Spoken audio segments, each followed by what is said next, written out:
Hey everyone, I'm Sarah, and welcome to Native Speakers.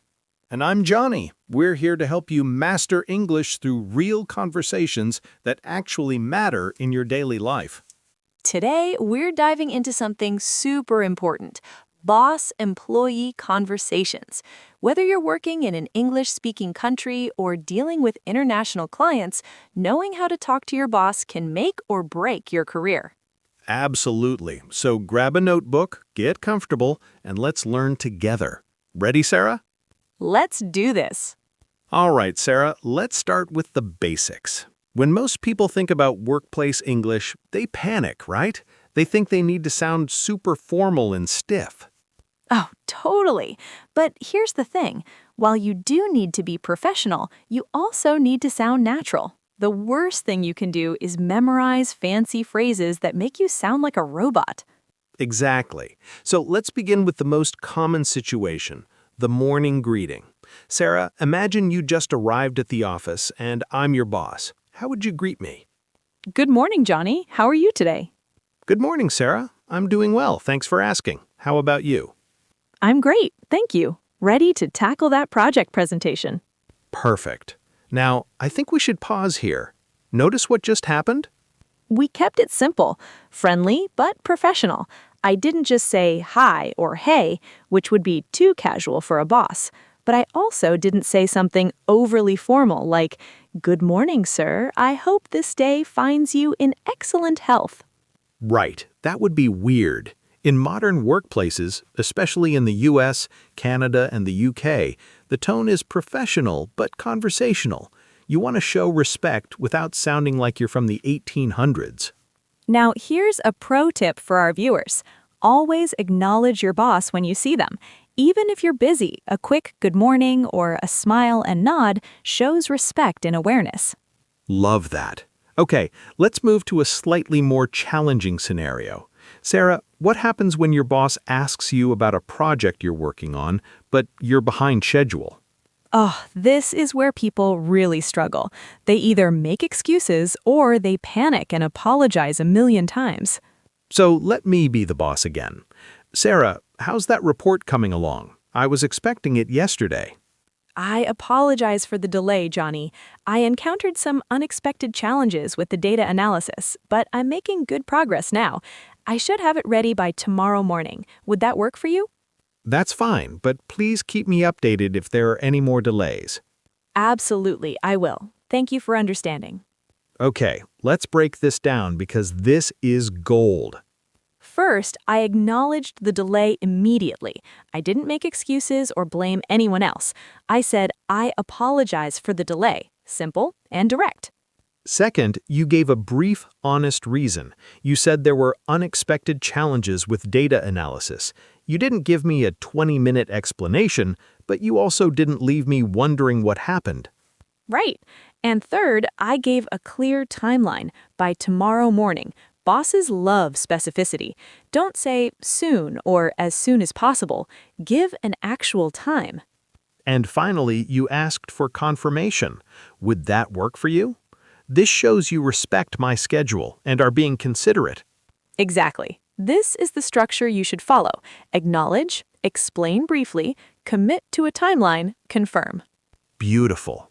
Now, let's talk about something many learners find terrifying, asking your boss for help or clarification. Oh, yes. People are so afraid of looking stupid or incompetent. But the reality is, asking questions shows you care about doing things correctly. It's much worse to do something wrong because you were afraid to ask. So true. All right, Johnny, let's role play. You gave me an assignment, but I'm not entirely clear on what you want. Sarah, I need you to prepare a comprehensive analysis of our Q3 performance. Thanks, Johnny. Just to make sure I'm on the right track, when you say comprehensive analysis, would you like me to include comparisons with Q2 and Q3 from last year?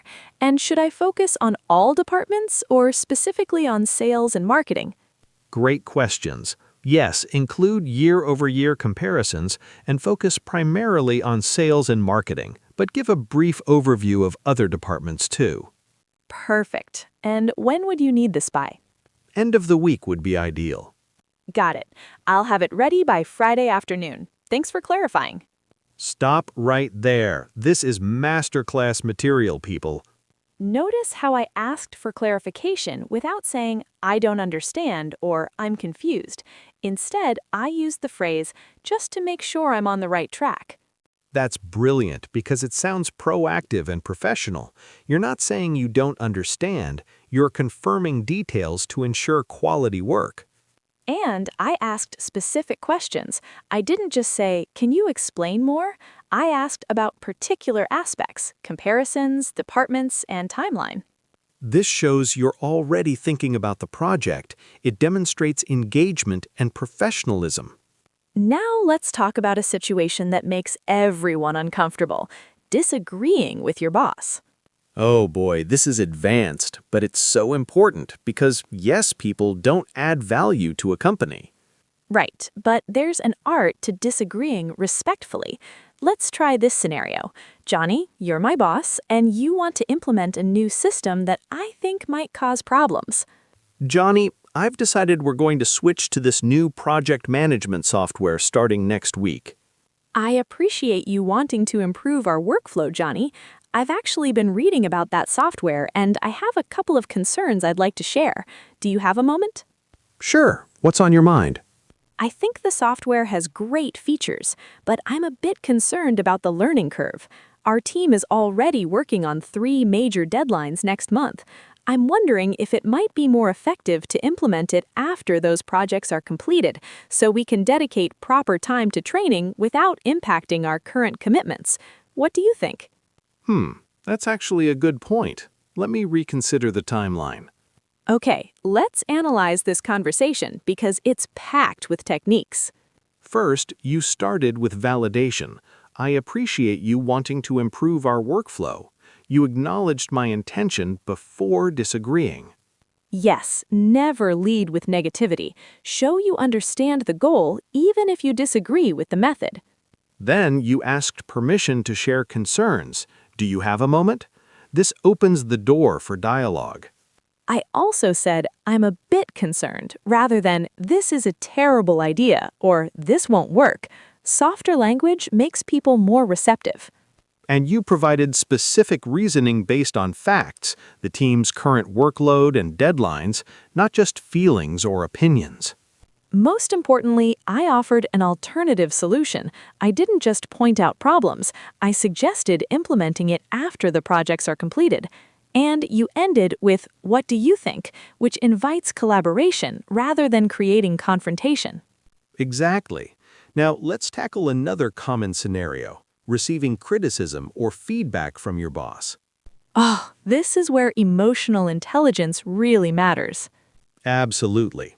Sarah, let me give you some feedback on your recent presentation. Of course, I'd appreciate that. Overall, your content was excellent and well-researched. However, I noticed you seemed a bit nervous and you were reading from your slides quite a bit. I think if you practiced more beforehand and made more eye contact with the audience, your delivery would be much stronger. Thank you for that feedback, Johnny. You're absolutely right. I did rely too much on the slides. I'll work on that for next time. Do you have any specific techniques you'd recommend for improving my presentation skills? I'd suggest practicing in front of a mirror or recording yourself. Also, try to memorize your key points rather than every word. That's really helpful. I'll definitely try those strategies. I appreciate you taking the time to help me improve. Let's pause and dissect this. When receiving criticism, the natural response is to get defensive or make excuses, but that's career suicide. Right. Notice how Sarah responded. She said, "Thank you for that feedback" first. She expressed gratitude, not defensiveness. Then I acknowledged the criticism directly. You're absolutely right. I did rely too much on the slides. No excuses, no justifications, just acceptance. And then, this is key, you asked for advice on improvement. This shows you're not just hearing the criticism, you're committed to growth. Finally, I thanked you again. This reinforces that I value the feedback and your time. This approach transforms criticism from a negative experience into a professional development opportunity. Now, let's talk about initiating conversations with your boss, like asking for time off or requesting resources. Yes, being proactive about your needs is important, but timing and approach matter. Johnny, do you have a few minutes? I wanted to discuss something with you. Sure, what's up? I'd like to request time off from August 15th to August 22nd for a family vacation. I know it's a few months away, so I wanted to give you plenty of notice. I've checked with the team, and Mark and Jennifer both confirmed they'll be available during that time to handle any urgent issues. I'll also make sure all my projects are either completed or at a good stopping point before I leave. I appreciate you planning and coordinating with the team. Let me check the calendar, but that should be fine.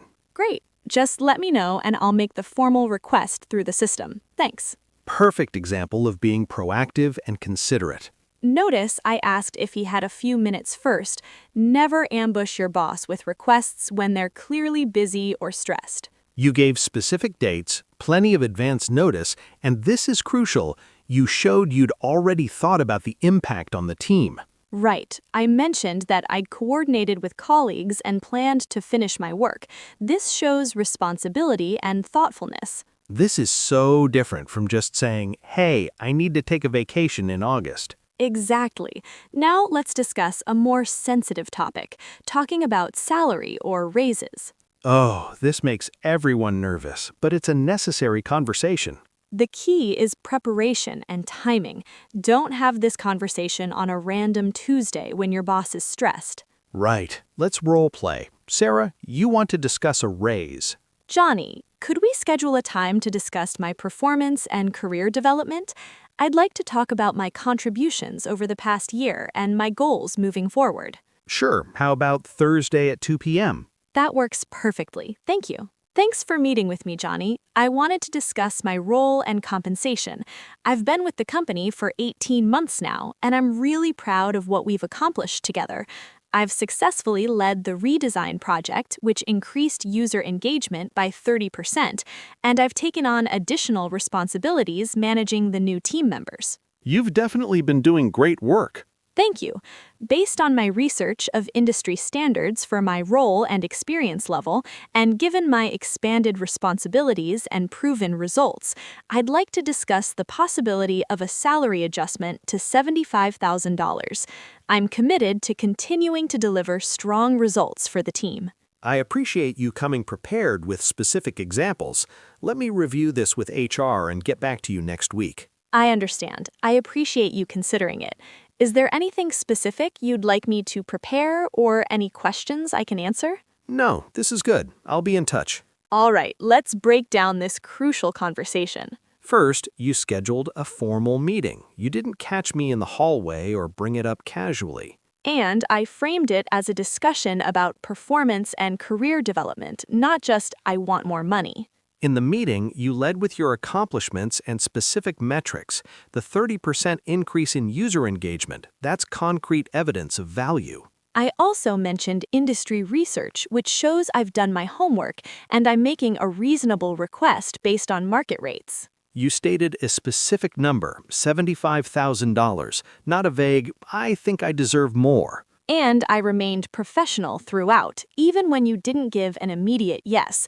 I asked if there was anything else you needed, showing I'm willing to work with you on this. This approach is respectful, data-driven, and professional. It's so much better than complaining or threatening to leave. Now, let's talk about something equally important: small talk and relationship building with your boss. Yes, people often forget that your boss is human. Building rapport through appropriate small talk can really help your working relationship. The key word is appropriate. You're not going to talk about the same things you'd discuss with your friends. Right. Let's practice some safe small talk topics.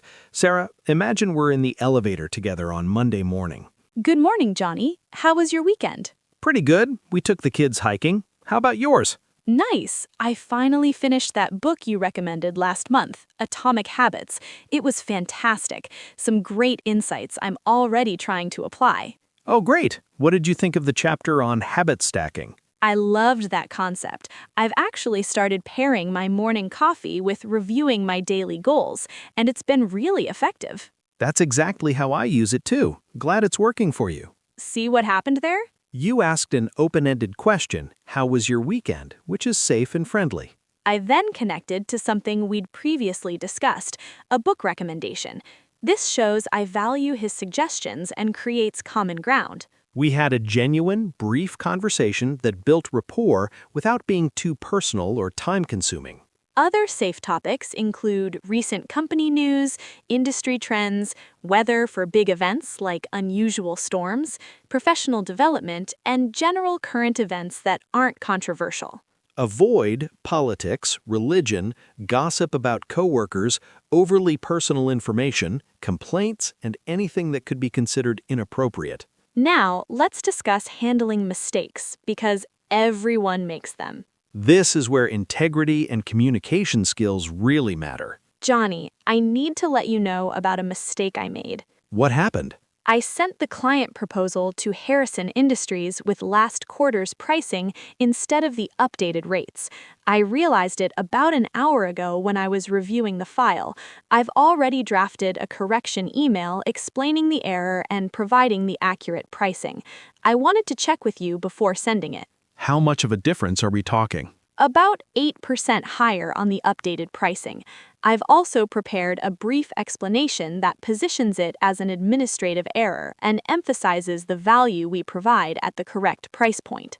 Okay, let me see the draft email. In the future, always double-check pricing before sending proposals. Absolutely. I've already created a checklist to prevent this from happening again. I'm really sorry for the error.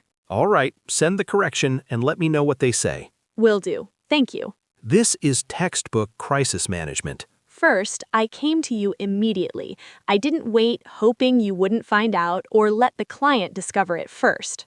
Second, you owned it completely. You said, I made a mistake, not there was a mistake or the system messed up. Third, I came with a solution already prepared, the correction email, but I asked for approval before acting. You also showed you understood the impact by knowing the exact percentage difference. And I explained what I'm doing to prevent it from happening again, the checklist. This shows you're learning from the mistake. This approach shows maturity, responsibility, and problem-solving ability. These are qualities bosses value highly. Finally, let's discuss ending conversations professionally, especially when you're busy. Yes, because you can't always talk when your boss wants to chat. Sarah, do you have time to discuss the marketing strategy?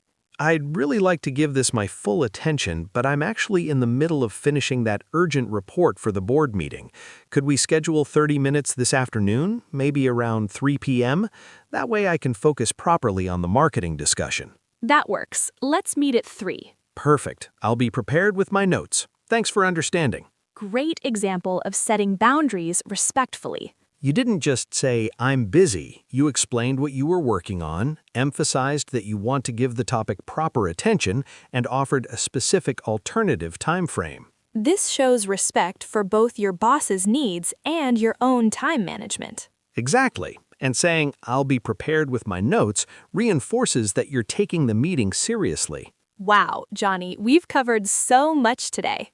We really have, from morning greetings to handling mistakes, from asking for raises to managing disagreements. These are real situations you'll face in the workplace. The key takeaway is this: professional English isn't about using complicated words or being super formal. It's about being clear, respectful, and genuine. Remember to always acknowledge before you speak. Be specific in your communication. Offer solutions, not just problems, and show respect for other people's time and perspectives. And practice. The more you use these phrases and structures, the more natural they'll become. If you found this helpful, make sure to subscribe to Native Speakers. We post new lessons every week with practical English you can actually use. Drop a comment below telling us what workplace situation you'd like us to cover next. And remember, learning English is a journey, not a race. Every conversation is practice, and every mistake is a learning opportunity. Until next time, keep practicing, stay confident, and remember, We're all learning together. see you in the next lesson. Bye, everyone.